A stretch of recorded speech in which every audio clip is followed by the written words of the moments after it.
فاعبد الله مخلصا له الدين ألا لله الدين الخالص.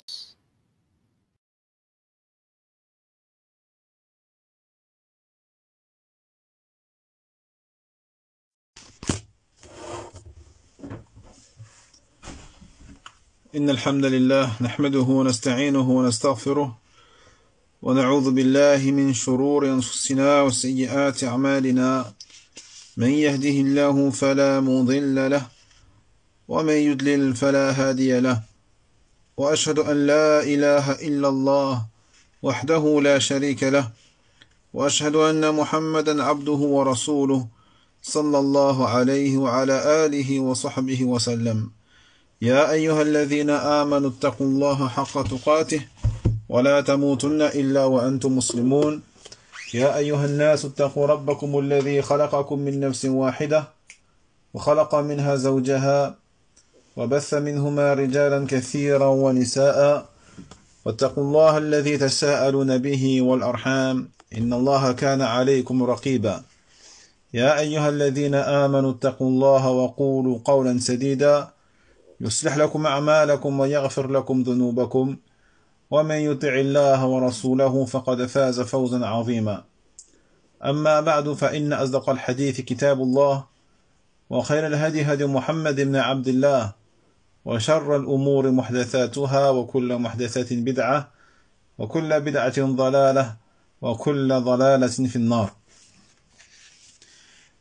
أما بعد إخوتي في الله والأخوات السلام عليكم ورحمة الله وبركاته.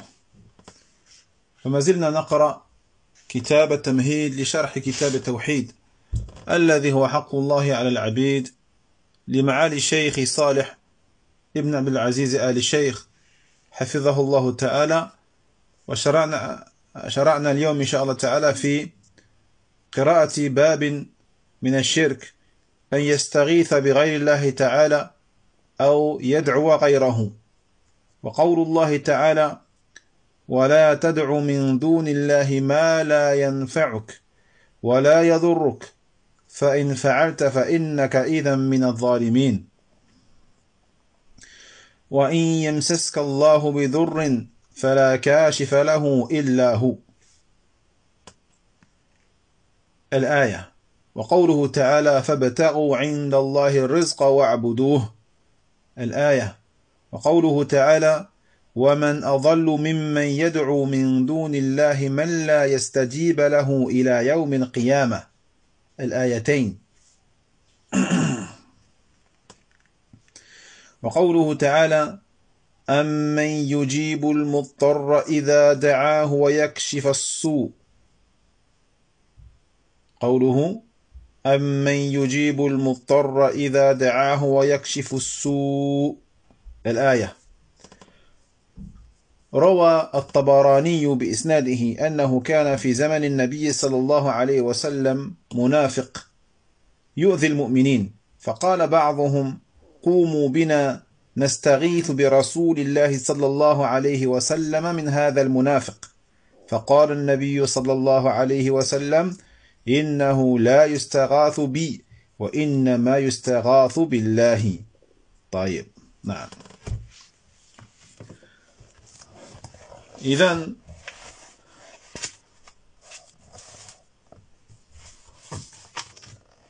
قال هنا المؤلف باب من الشرك أن يستغيث بغير الله أو يدعو غيره. الشرك المراد به كما ذكرنا فيما سبق الشرك الأكبر. طيب.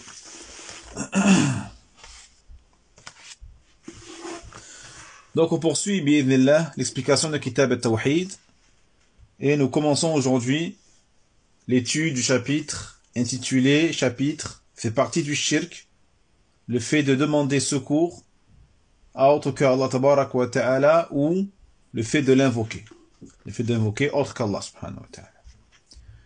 Donc le titre de ce chapitre fait partie du polythéisme, le fait de demander secours à autre qu'Allah tabarak wa ta'ala ou d'invoquer autre que lui subhanahu. Donc il dit le Cheikh Salih, hafidhahullah ta'ala, al-shirku, le polythéisme, ou l'association ici, dont parle ici l'auteur, rahimahullah, dans le titre, c'est, comme nous l'avons vu également dans les cours précédents, c'est l'association majeure, al-shirku al-akbar. طيب فقوله أن يستغيث يعني الاستغاثة لأن أن مع الفعل تؤول بمصدر يعني باب من الشرك الاستغاثة بغير الله تعالى أو استغاثة بغير الله وكذلك قوله يدعو يؤول بمصدر يعني من الشرك دعوة غيره أو دعاء غيره. Donc la parole de l'auteur rahimahullah ta'ala, an yastaghitha, le fait de demander secours. Ici donc, ce qui est visé c'est la demande de secours, al-istighatha. D'accord? Donc al-istighathatu veut dire la demande au secours, à l'aide. Car la particule an qui précède le verbe ici dans le titre an yastaghitha sera expliqué par son masdar, par sa racine. Et sa racine, c'est al-istighatha. Al-istighatha. D'accord? Donc, lorsqu'on dit an yastaghitha, on fait allusion à sa racine qui est al-istighatha, la demande de secours. Autrement dit, chapitre fait partie du shirk al-istighathatu bi ghayrillah, la demande de secours à autre qu'Allah tabaraka wa ta'ala, ou une demande de secours à autre qu'Allah subhanahu wa ta'ala.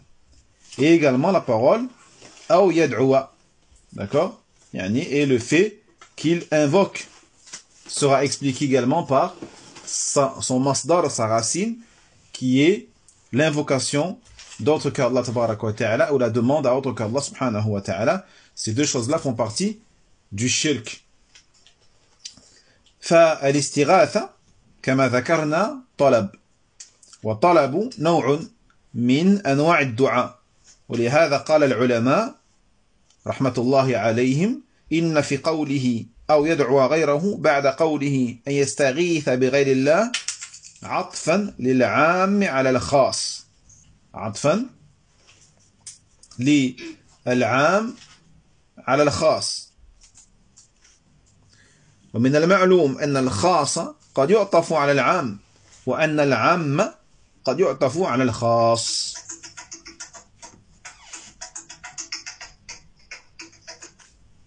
طيب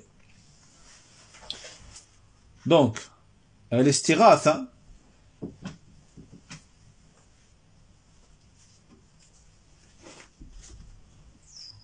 la demande de secours, comme on l'a vu précédemment, c'est donc une demande. Hein? Donc le fait que certains mots comme celui-là commencent par les trois lettres alif, sin et ta.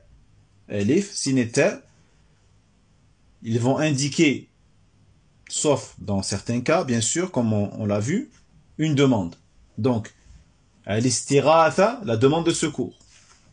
Al-istighfar, la demande de pardon. Al-isti'ana, la demande d'aide. Al-isti'adha, la demande de refuge. Et ainsi de suite. Donc ça exprime ici aussi une demande. Et évidemment, al-talab, la demande, c'est une forme de dua, en vérité. La demande de secours, la demande d'aide, la demande de soutien, c'est une forme de dua, d'invocation. Donc c'est la raison pour laquelle que les savants ils disent ici que sa parole ou qu'il invoque autre que lui, après qu'il ait dit le fait qu'il demande secours à autre qu'Allah tabaraka wa ta'ala, est en fait une annexion de quelque chose qui est général à quelque chose qui est spécifique. Atf lil'am ala al-khas. Donc ce qui est spécifique, c'est la demande de secours, et ce qui est général, c'est l'invocation. Et on a dit la demande de secours est inclus dans l'invocation, dans la demande, dua. Donc, cette tournure de phrase s'appelle al-atf, l'annexion, lil-am ala al-khas, le fait d'annexer les générales au particulier. Et il est connu que le particulier peut être annexé au général, comme le général peut être annexé au particulier. C'est-à-dire qu'il se peut que l'on cite d'abord ce qui est spécifique, et puis on va citer par la suite ce qui est général, mais le contraire est aussi valable.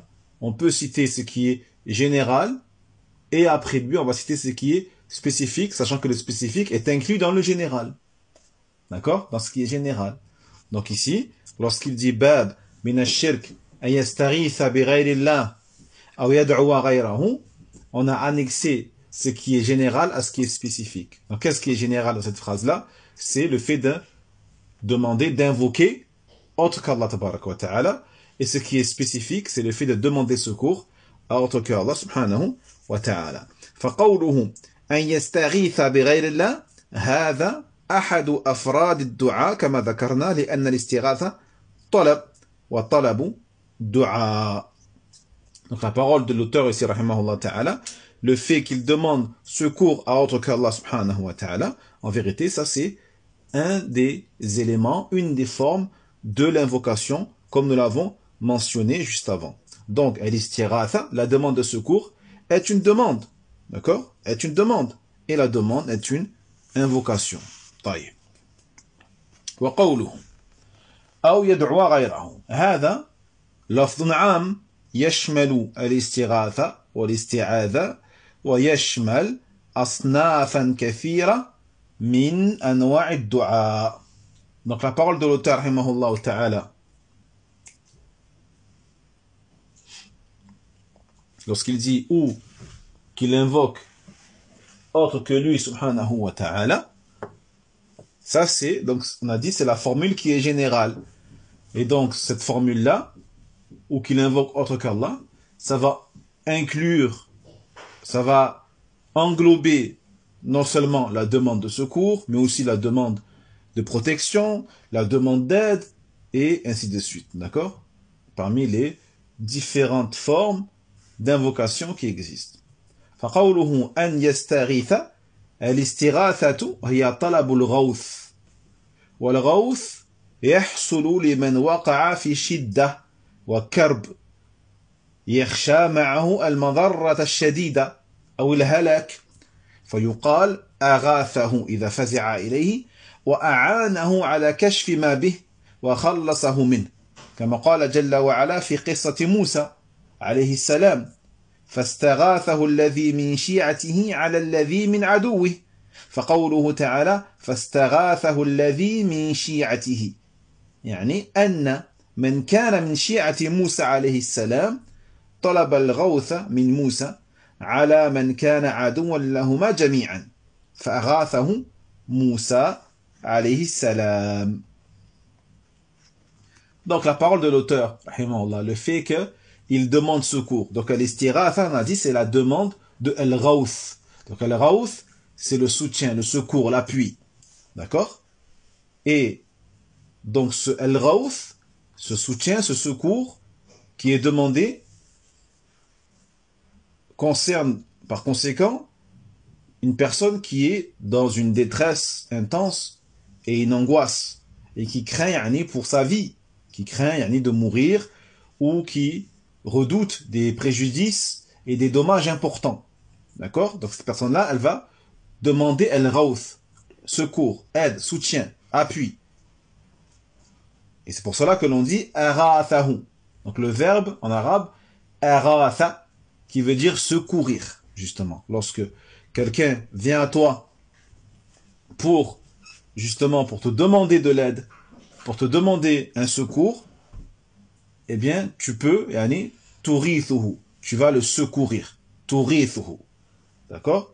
Et donc, tu vas l'aider à dissiper et à éliminer ceux qui, justement, lui causent tort et présentent pour lui un risque, d'accord, et des préjudices. Et tu vas donc le délivrer de cette détresse, de ce danger. D'accord? Donc le fait de délivrer quelqu'un et de secourir quelqu'un d'un danger, eh bien en arabe on dit aratha yurithu, secourir. Taïeb. D'ailleurs, comme il dit Allah tabaraka wa ta'ala dans la sourate Al-Qasas, verset 15, dans le sens rapproché, concernant l'histoire de Moussa alayhi salam. Il dit Allah tabaraka wa ta'ala, et celui qui était des siens lui demanda le secours contre son ennemi. D'accord? Donc ici on voit bien qu'Allah tabaraka wa ta'ala a utilisé le verbe istaghatha, qui veut dire demander le secours, et donc la personne elle a bien demandé secours à une créature qui est Moussa alayhi salam. D'accord? Naam, donc celui qui faisait partie du peuple de Moussa alayhi salam lui a demandé donc cette aide, ce secours, il a demandé à Moussa cette aide contre leur ennemi commun. Et Allah tabaraka wa ta'ala, comme vous le savez, dans cet événement-là, l'a aidé et il lui a apporté son secours. Naam. فالاستغاثة طلب الغوث وطلب الغوث لا يصلح إلا من الله فيما لا يقدر عليه إلا الله جل وعلا لأن الاستغاثة يمكن أن تطلب من المخلوق فيما يقدر عليه لكن متى تكون الاستغاثة بغير الله شركا أكبر ضبطه بعض أهل العلم بقولهم تكون شركا أكبر إذا استغاث بالمخلوق فيما لا يقدر عليه ذلك المخلوق وقال آخرون تكون شركا أكبر إذا استغاث بالمخلوق فيما لا يقدر عليه إلا الله وهاتان العبارتان مختلفتان والأصح منهما الأخيرة لأن المرأة إذا استغاث بالمخلوق فيما لا يقدر عليه إلا الله وهو يعلم أن هذا لا يقدر عليه إلا الله فهذا شرك أكبر بالله جل وعلا لأن حقيقة الأمر أنه لا يقدر عليه إلا الله سبحانه. Donc, al-istighatha, la demande de secours, et donc cette demande de secours, voyez,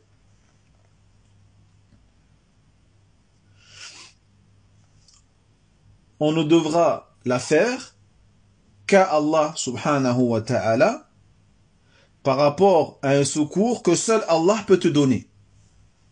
D'accord? Donc la demande de secours ne pourra être faite qu'à Allah subhanahu wa ta'ala concernant une chose ou un secours qui ne peut être donné que par Allah subhanahu wa ta'ala. Pourquoi? Parce qu'on a vu que la demande de secours, il se peut qu'elle soit faite auprès d'une créature concernant une chose que la créature peut te donner, comme on l'a vu dans le récit de Moussa alayhi salam. Donc, ceci étant dit, à quel moment par conséquent la demande de secours donc sera du shirk? Et plus que ça, à quel moment la demande de secours sera du shirk akbar, de l'association majeure? Donc certains savants l'ont défini en disant ce sera du shirk akbar si la personne demande le secours à la créature dans une chose que la créature ne peut pas te faire ou ne peut pas faire. Donc certains savants ils ont dit la demande de secours relèvera de l'association majeure lorsqu'elle sera faite à une créature concernant un secours qu'elle ne peut pas te donner ou qu'elle ne peut pas donner tout simplement. D'autres savants ils ont dit ce sera du shirk majeur, akbar, si elle est faite auprès d'une créature, mais concernant un secours que seul Allah peut te donner.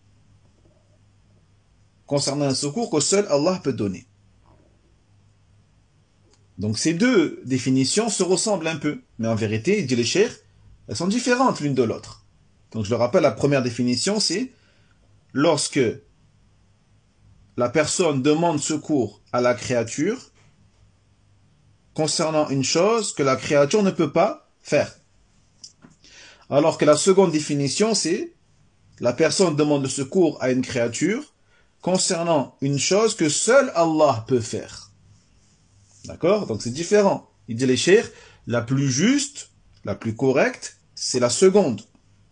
Parce que l'individu, lorsqu'il demande le secours à la créature, d'un secours que seul Allah tabaraka wa ta'ala peut donner, et il sait que ce secours, seul Allah jalla wa ala peut lui donner, dans ce cas-là, na'am, ce sera bel et bien de l'association majeure à Allah tabaraka wa ta'ala. Car la réalité de l'affaire, de la question, est que seul Allah jalla wa ala peut lui procurer ce secours. طيب. أما قول من قال من أهل العلم إن الاستغاثة شرك أكبر إذا استغاث بالمخلوق فيما لا يقدر عليه فإن هذا يرد عليه أن ثمة أشياء قد يكون المخلوق في ظاهر الأمر قادرا عليها ولكنه في الحقيقة لا يقدر عليها لكن هذا الضابط غير منضبط لأن من وقع في شدة كغرق مثلا وتوجه للرجل يراه بأن يغيثه فقال مخاطبا إياه أستغيث بك أستغيث بك أستغيث بك وذاك لا يحسن السباحة مثلا ولا يحسن الإنجاء من الغرق فهذا يكون قد استغاث بالمخلوق فيما لا يقدر عليه المخلوق فهل يكون شركا أكبر؟ لا يكون من الشرك الأكبر لأن الاستغاثة من الغرق ونحوه يصلح في الغالب أن يكون المخلوق قادرا عليها فيكون الضابط الثاني هو صحيح وهو أن يقال الاستغاثة بغير الله شرك أكبر إذا كان قد استغاث بالمخلوق فيما لا يقدر عليه إلا الله أما إذا استغاث به فيما يقدر عليه غير الله من المخلوقين لكن هذا المخلوق المعين لم يقدر على هذا الشيء المعين فإنه لا يكون الشرك لأنه ما اعتقد في المخلوق شيئا لا يصلح إلا لله سبحانه وتعالى فالاستغاثة بغير الله إذا كانت فيما لا يقدر عليه إلا الله فهي شرك أكبر وإذا كانت فيما يقدر عليه المخلوق فهي جائزة كما حصل من صاحب موسى عليه الصلاة والسلام إذا استغاث بموسى عليه السلام.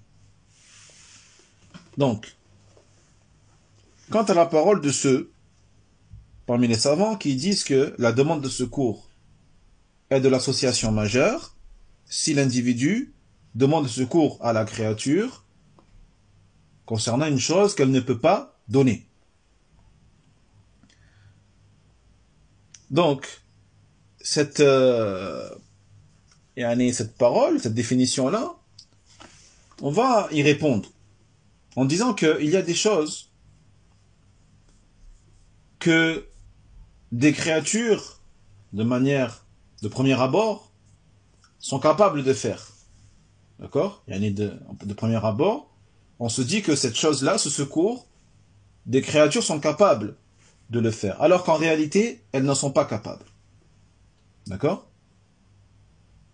Donc cette définition, en vérité, elle n'est pas, ce n'est pas la plus juste, elle n'est pas précise, et elle ne respecte pas vraiment la réalité des choses.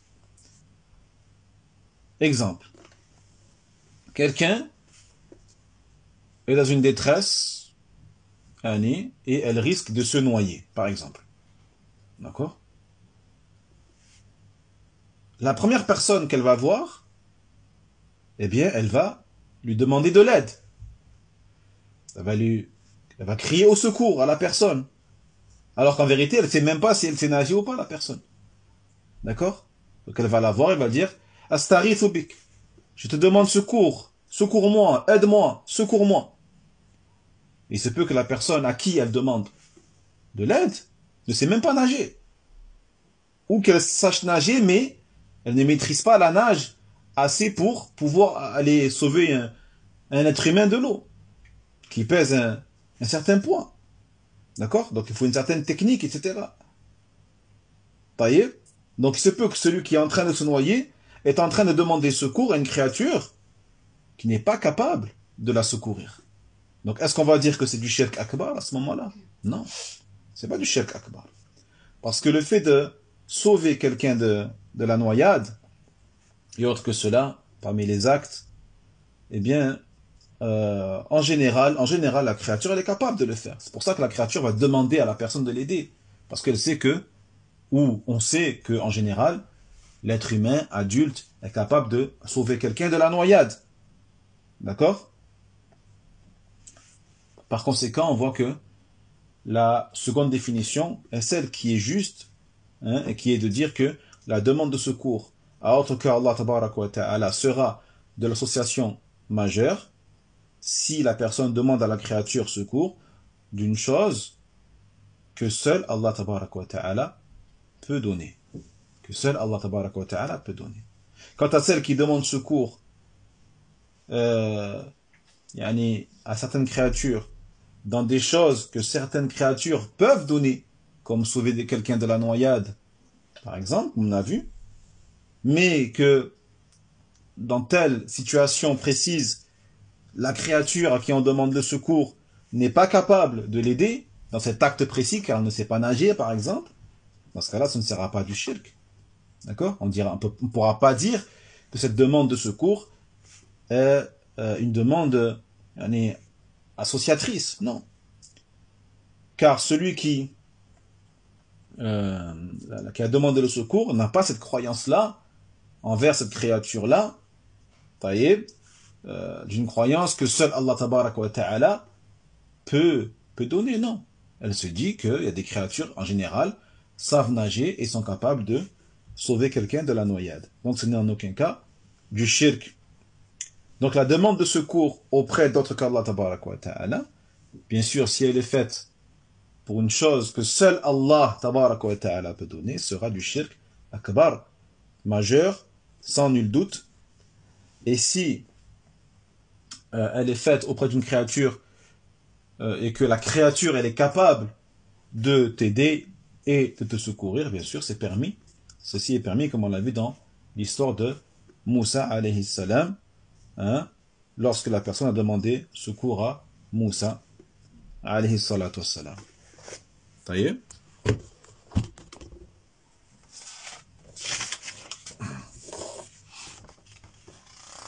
نعم. قال الشيخ العثيمين رحمه الله تعالى: وكلام المؤلف رحمه الله ليس على إطلاقه، بل يقيد بما لا يقدر عليه المستغاث به، إما لكونه ميتا أو غائبا أو يكون شيء مما لا يقدر عليه إزالته إلا الله. فلو استغاث بميت ليدافع عنه أو بغائب أو بحي حاضر لينزل المطر مثلا، فهذا كله من الشرك. ولو استغاث بحي حاضر فيما يقدر عليه كان جائزا. قال الله تعالى: فاستغاث الذي من شيعته على الذي من عدوه.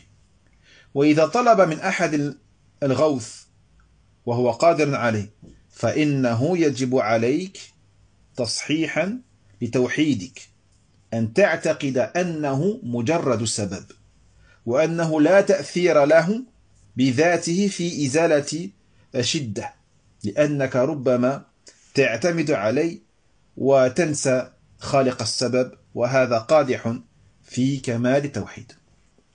Il dit le Cheikh Al-Uthaymin, rahimahullah, pour terminer sur ça, la parole de l'auteur, rahimahullah, lorsqu'il dit que fait partie du shirk le fait de demander secours auprès d'autre qu'Allah subhanahu wa ta'ala, bien sûr, encore une fois, n'est pas à prendre dans l'absolu. Au contraire, il faut préciser, détailler, comme on l'a fait tout à l'heure avec le Cheikh Salih, fidahullah ta'ala. Et qui est que c'est une demande de secours qui est faite dans une chose que la créature ne peut pas t'offrir ou que seul Allah tabaraka wa ta'ala peut te donner. On a vu que cette définition-là est la plus correcte. Donc soit parce que la créature elle est morte, donc celui qui demande secours à un mort, il est clair que ceci est du shirk akbar, car ce mort ne peut en aucun cas te secourir. Ou soit la personne elle est absente, donc toi tu demandes secours à quelqu'un qui se trouve à des milliers et des milliers de kilomètres de toi, sans téléphone, sans rien, et tu dis, Ya Abdallah, secours-moi. C'est shirk akbar. Comment tu veux qu'il t'entende? Hein? Il est au bled et toi tu es en France. Il ne peut pas t'entendre. Taïeb. Ou alors, c'est une chose, comme on a dit tout à l'heure, que seul Allah tabaraka wa ta'ala peut te donner. Donc si la créature, par exemple, demande secours à un mort, pour que le mort, yani, le protège contre un mal, shirk akbar. Si la créature demande secours à un absent, comme on a vu tout à l'heure, qui n'est pas présent, qui n'est pas en face de toi et qui ne peut pas t'entendre, c'est du shirk akbar. Ou le fait de demander secours à quelqu'un qui est vivant, quelqu'un qui est en face de toi, mais d'une chose que seul Allah peut faire, comme le fait de faire tomber la pluie. Ou tu dis à la personne qui est en face de toi, fais tomber la pluie. Shirk akbar. Car tu sais que cela, yani, seul Allah tabaraka wa ta'ala peut le faire. Taïeb. Donc tout ceci est de l'ordre de l'association. Si la personne demande secours à quelqu'un qui est vivant, présente, quelqu'un qui est vivant, présent, et qui est capable de te secourir, dans ce cas-là, c'est permis. Dans ce cas-là, c'est permis, alhamdulillah. D'accord? Non. Et la preuve, on l'a vu, hein, le récit de Moussa alayhi salam, Allah est dit dans le sens du verset, et celui qui était des siens lui demanda secours contre celui qui faisait partie de ses ennemis. Par contre, une chose qui est bien de préciser, qu'il faut préciser, lorsque tu demandes à quelqu'un le secours, bien sûr d'un secours qui est capable de te donner, il t'est obligatoire quand même de faire attention à ton tawhid, à ton monothéisme. Hein? Et que bien sûr, tu aies la croyance ferme que ce n'est qu'une cause. Que la créature à qui tu demandes de l'aide, à qui tu demandes de secours, n'est qu'une cause parmi les causes d'Allah tabaraka wa ta'ala. Et que cette créature-là n'est pas elle-même, en elle-même, yani, celle qui va faire disparaître ton état de détresse. Elle n'a aucun pouvoir d'elle-même, en fait.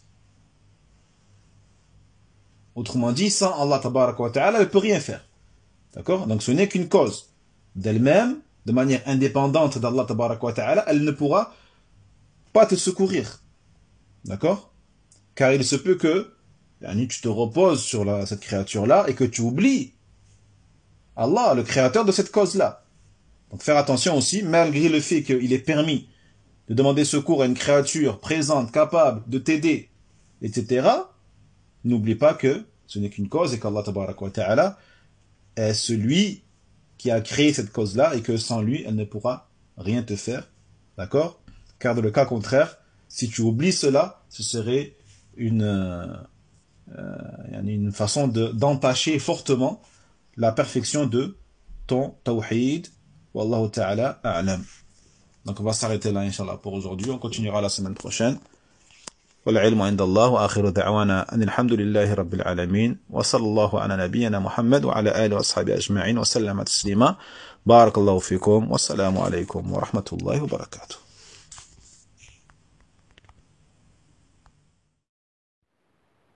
وينجي الله الذين اتقوا بمفازتهم لا يمسهم السوء